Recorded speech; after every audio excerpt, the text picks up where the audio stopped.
Expecting her within moments. It actually sounds like Alex is introducing her right now, and here she comes.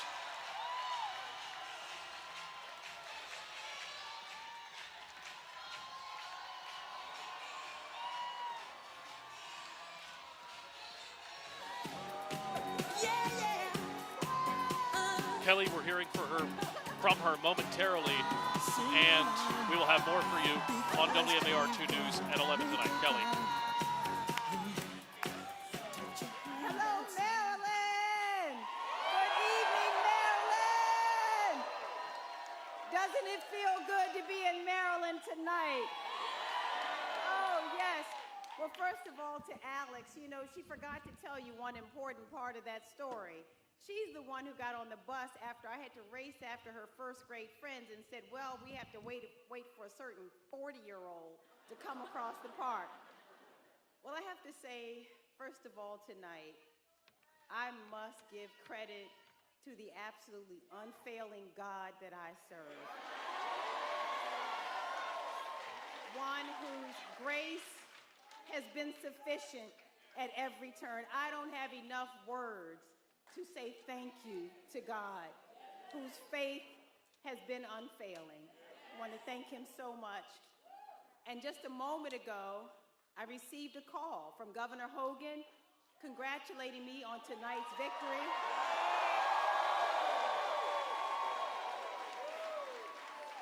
Offering his congratulations and the congratulations of Yumi.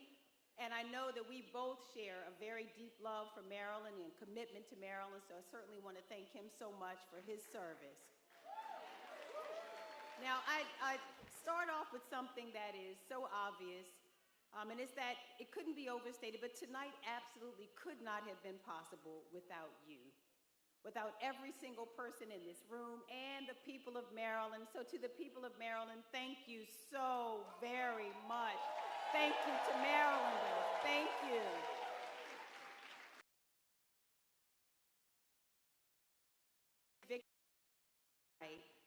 We'd be here for a few hours, but I can't leave the stage without thanking some very special people who made tonight possible. First and foremost, to the single most incredible, the baddest campaign team, let me tell you, ever to have graced the earth. This team is incredible, and they are led by the incomparable Sheila O'Connell, our campaign manager. Thank you so much to Sheila, who is what I love to call a super bad woman. Sheila led this, she flew this plane, no matter what the winds were, against over $100 million that was spent against our campaign. And we're here tonight for every single person on this team who gave everything they had. They left it all on the field. This was the single most talented team. I've seen every single one of them. I want to thank them so much for their commitment. I want to thank them for sharing their talents with me. And I can't wait to continue working and making your efforts worthwhile. I'd also like to thank some of our partners. Emily's List. I want to say thank you so much to Emily's List and the super incredible Jessica Mackler, Higher Heights, and Glenda Carr. There's a network across the country electing women. I want to thank them so much. And also want to thank all of our partners in labor who are here tonight, many of whom are here tonight. All of our faith leaders and faith community, want to thank them so much. To the super bad Divine Nine, my brothers and sisters of the Divine Nine. The coalition.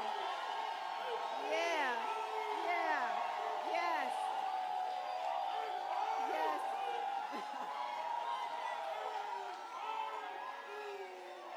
Yes.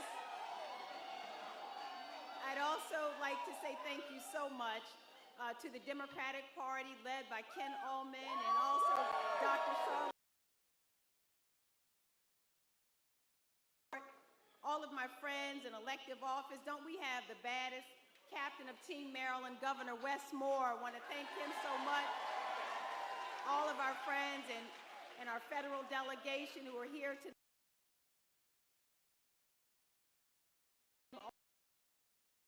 congressmen who are here. I see Congressman Hoyer. Want to thank him so very much. Congressman Mfume, sir, thank you so much. Congressman Sarbanes, and Congressman Raskin. Yes, Congressman Raskin. Yes, America's congressman. Congressman Ivey. Want to thank them, Rupersberger. Thank them so much for all of their support, as well as all of my other brothers and sisters in elective service who are here tonight, from the State Senate, our delegation, our council members, all the Democratic Central Committee members who worked so hard on this campaign, to all of our volunteers, all of Team Alsobrooks, every single volunteer. Thank you not just for believing in this movement, but I thank you for working so hard to take the movement to the people.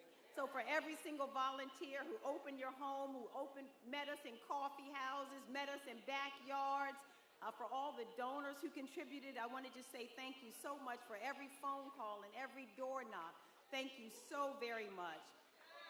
And to the people, thank you, that's Wanda Durant, you guys. To the people of Maryland, especially the folks who came out. Now, you all know we started a little later tonight. And you know why that was? It was because our college students and first-time voters, so many of them showed up at the polls tonight. They had to keep the polls open later because our children came out to vote tonight. And so I want to just say thank you to them, and also want to just give a special shout out to my hometown, Prince George's County, Maryland. Prince George's County, Maryland.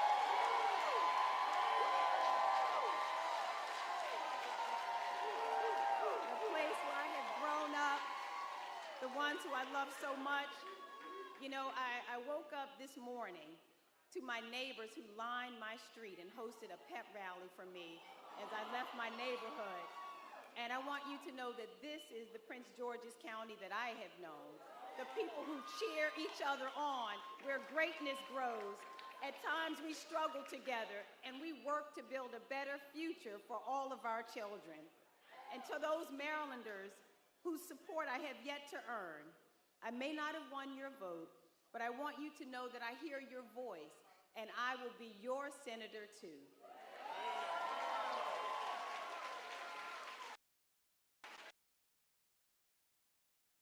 Most amazing family this side of heaven. Thank you first of all to my super incredible big sister, Kimberly Seymour, who is my protector and my hero, the best sister in the world. And you know, Kim, we're going to be up pretty late tonight. We're going to be celebrating this one for a moment. I'd also like to thank my parents, James and Patricia Alsobrooks, my two heroes, right over there, whose values I hope you see reflected in me every day. And you see as well their love, the profound love that they taught me for other people. As well, you see their grit, their determination, and the work ethic that they passed on to me. So Mom and Dad, you may not have seen this coming, but I tell you, I thank you so much for making every day of it possible. Thank you so much. To my grandparents who would have loved to have been here tonight, but whose legacy I carry on, I thank them so much. There are two other people that I want to thank. Cora Masters-Berry, I know is somewhere in the room. I want to thank Cora Masters-Berry. And George Hazel, where are you, George Hazel? I want to thank the two of them as well for their love. Now, it's remarkable to think that in 2 years, America will celebrate its 250th birthday.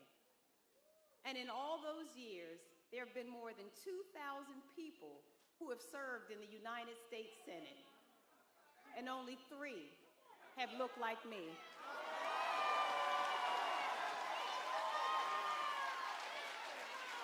And so I want to salute all of those who came before me, who made it possible for me to stand on this stage tonight, whose sacrifices and stories I will continue to carry with me. And from the bottom of my heart, I thank each and every Marylander. To serve this state, my hometown, is the honor of a lifetime. And there are few places, be clear, like Maryland. Marylanders are absolutely amazing people. Absolutely amazing people. I know how amazing they are because I've had the great honor of traveling all across this state, meeting Marylanders where they live, where they love, where they worship, where they build businesses, where they educate their children, and where they dream of a better day. And I stand here tonight for all those people who dream of a better day. We stand tonight united as one Maryland. And to each and every Marylander, I say this: I will make your care my concern, your hope my focus, and your dreams my work in the days and years to come. And to the people who did not vote in this election, I want you to know that I see you too, and that I will never stop working to prove that public service, that the work we do can and must change the lives of people for the better. And lastly, I stand here tonight for my North Star, for my reason for being, my incredible daughter, Alexandra.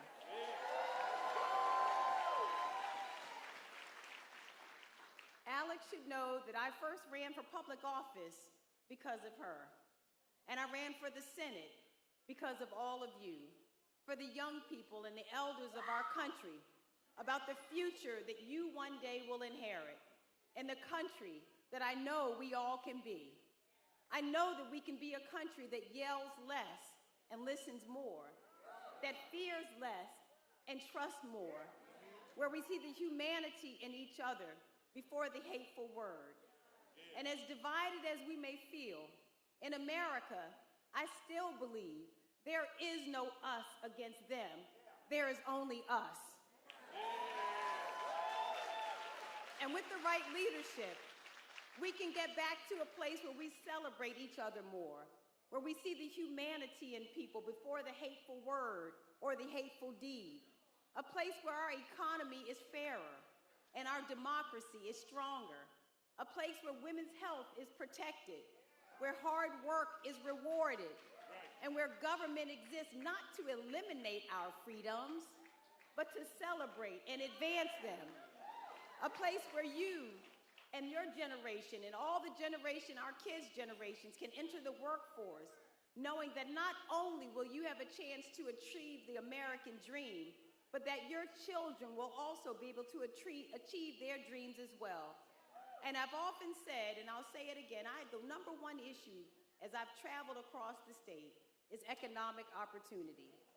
And it is my great desire that each of our families, that all of us, will not live on the margins, but it is my desire that you will live beyond your wildest dreams. That is what I will work for.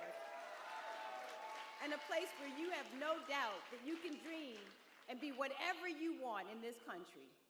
And so to Alex, to all of our children, to all of our parents, I say to you that this is the America that I will continue to work for, to make it work for each one of you so that you can experience the American dream, that we together can reinforce the values that we share as Americans, the democracy that we believe in freedom and human rights, that we believe our leaders should have integrity and be decent people. This is what we will continue to fight for.